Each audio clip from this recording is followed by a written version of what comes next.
Yo, j'espère que vous allez bien.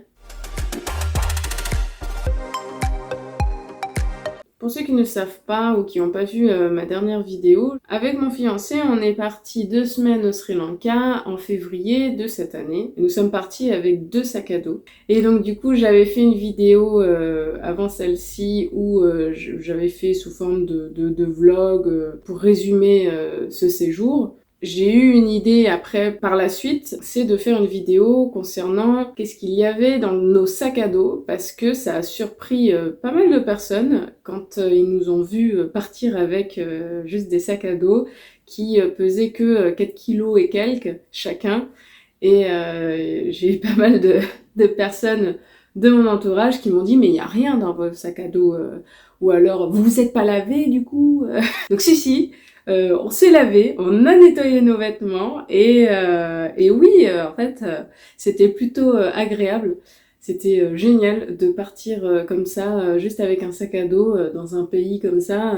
C'est ultra pratique, surtout si, comme nous, vous voulez faire de ville en ville comme ça, que vous avez beaucoup de trajets à faire, que ce soit en train, en bus, en voiture, etc. C'est tellement plus pratique. Bon là, on a fait comme ça pour ce voyage-là parce que on savait que dans cette période-là, il allait faire plus ou moins chaud.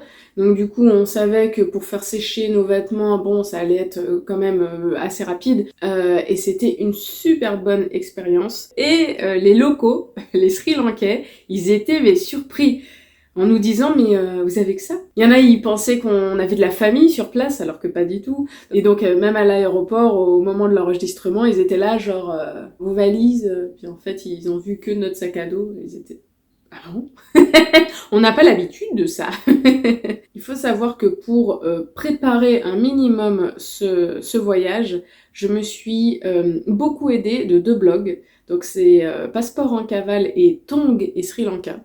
Ces 2 blogs, pour moi, c'était une mine d'or parce que y avait tout au sujet du visa, au sujet des choses qu'il fallait prendre, des idées. Donc je me suis énormément inspirée de ça, du parcours qu'on pouvait faire. Pareil, je n'ai pas copié, je n'ai pas pris parce qu'il faut l'adapter aussi à soi. C'était très intéressant d'avoir les points de vue, des articles dessus, du blog, et d'en faire un petit peu sa sauce, quoi. Voilà, si jamais vous passez par là, merci beaucoup. C'est vraiment une mine d'or, hein, ces 2 blogs. Donc je vous invite si vous avez envie d'aller au Sri Lanka, je vous invite à vous renseigner auprès de ces 2 blogs. Je voudrais aussi remercier JR, qui a une chaîne YouTube qui s'appelle La Tanière de JR, qui est plus spécialisée dans la rando légère, dans les voyages légers.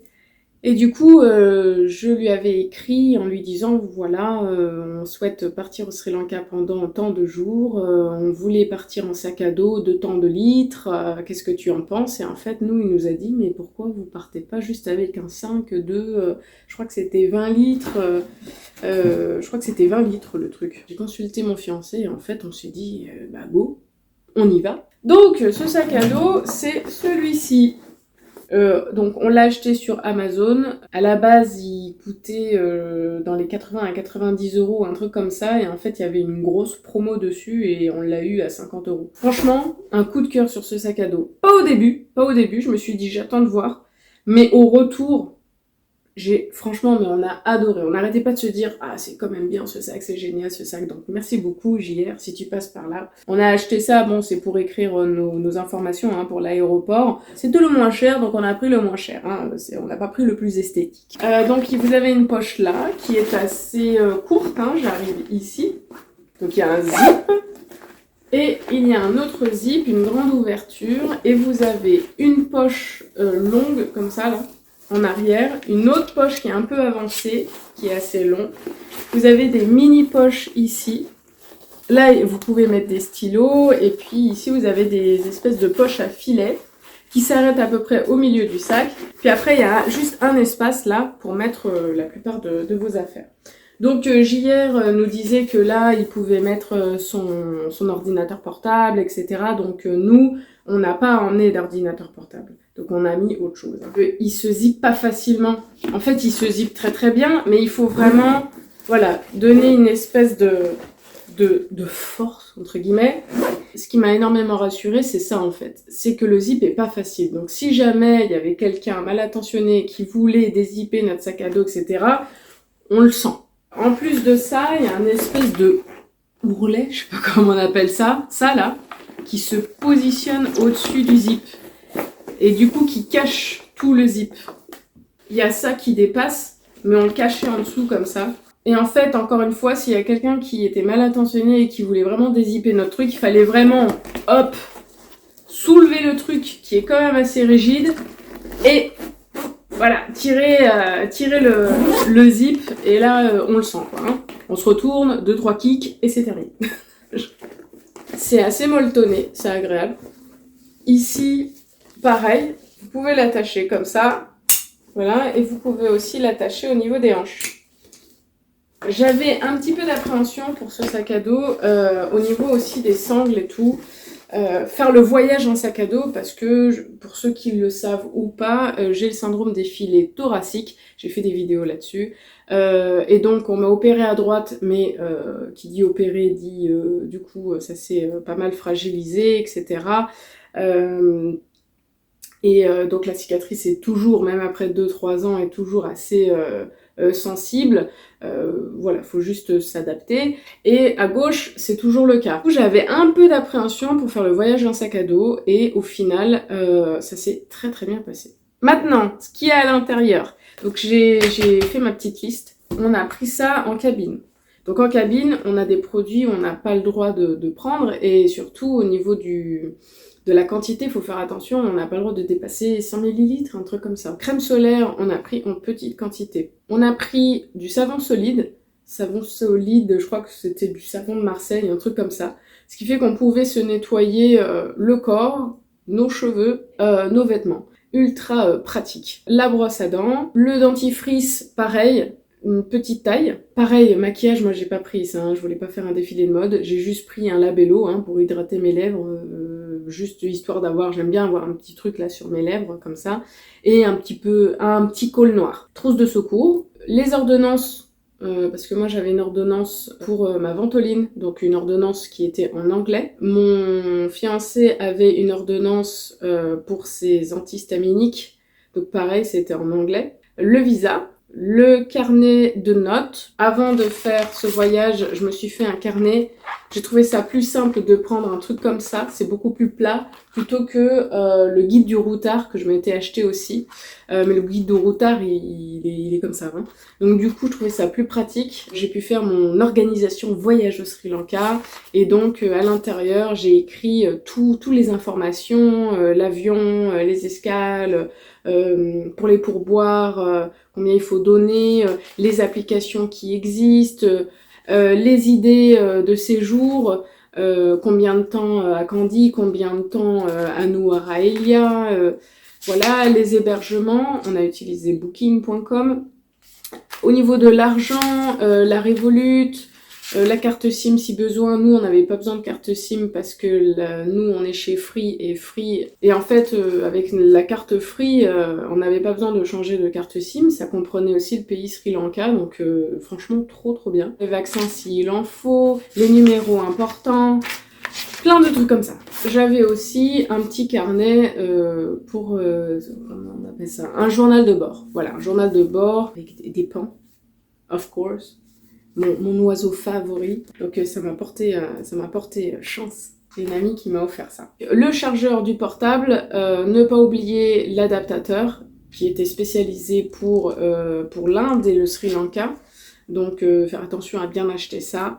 Un maillot de bain. Alors je vais vous mettre une photo pour le maillot de bain. C'est pas vraiment dans la culture. Souvent on me disait les hommes ils vont te regarder d'une certaine manière et aussi les femmes. Pas attirer le regard et puis me fondre dans la masse. En plus je suis sri-lankaise donc ils peuvent pas savoir que je suis une touriste. Donc au loin si je me travaille en bikini voilà ça ne se fait pas.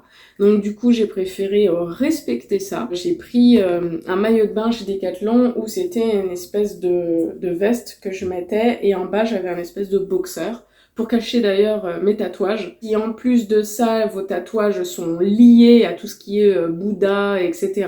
Moi j'ai un lotus, j'ai pas mal de tatouages qui sont reliés au Sri Lanka.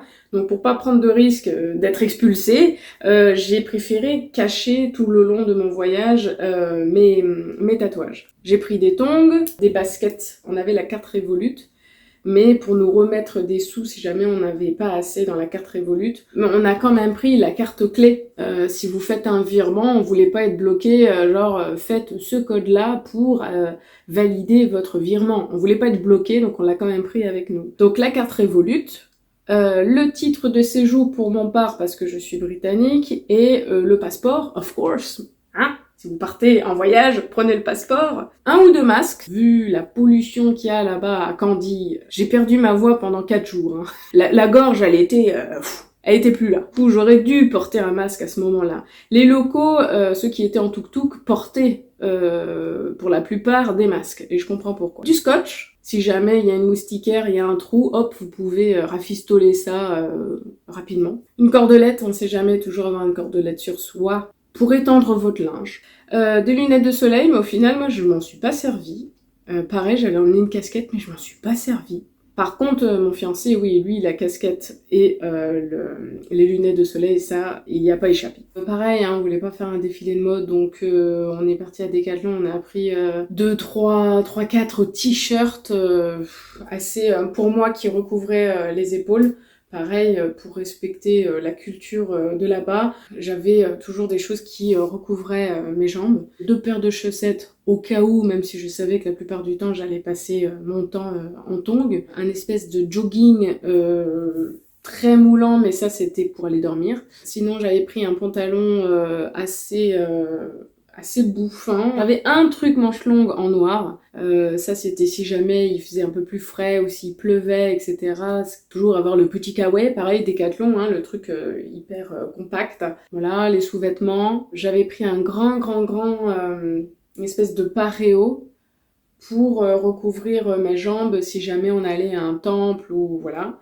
J'avais pris une robe blanche, mais au final, je m'en suis jamais servi. Quand ils vont dans des temples, ils se mettent en blanc. Et donc, du coup, je m'étais dit, tiens, je vais prendre une robe blanche pour aller dans les temples. Je pouvais pas avoir tout le temps l'occasion de me changer, vu on se retrouvait dans nos logements, dans nos guest house en fin de journée. Du coup, je pouvais pas me changer entre-temps, quand on changeait de lieu. Donc, du coup, on allait directement visiter les temples, etc. Donc j'étais toujours recouverte et tout, mais j'avais pas cette robe blanche. Donc voilà, c'est le seul truc où je me suis dit, j'aurais pas dû l'emmener au final. Mais sinon, voilà, j'espère que je n'oublie rien. Si jamais j'ai oublié des choses, de toute façon je l'épinglerai en commentaire. Pour porter l'argent, la carte Revolut, le titre de séjour et tout ça, on avait acheté une banane chacun, où c'était une banane plate à Decathlon. Très pratique. Parce que du coup, on s'était dit, si jamais on a un problème, je sais pas moi, on retrouve plus notre sac à dos, etc., il n'y a rien d'important là-dedans. Tout est important, c'est sur soi.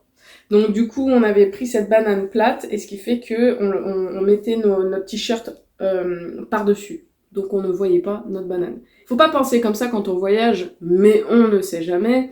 Et du coup, fallait vraiment nous enlever le t-shirt, nous déshabiller pour avoir accès à cette banane plate. On a pris quelques stylos aussi. C'est tout ce qu'il y avait dans notre sac à dos. Et donc, je le répète, chacun, on avait ça. Sauf la trousse de secours où c'était pour 2. Hein. Mais on avait un peu divisé les choses. Donc, chacun, ça faisait 4 kilos et quelques. 4 kg 5, 4 kg 7, un truc comme ça. Donc, c'est rien, chacun. C'est rien. Mais c'était un bonheur de voyager comme ça. Si jamais vous avez des questions sur le voyage, n'hésitez pas. Sur ce, prenez soin de vous et puis je vous dis à très bientôt. Ciao ciao!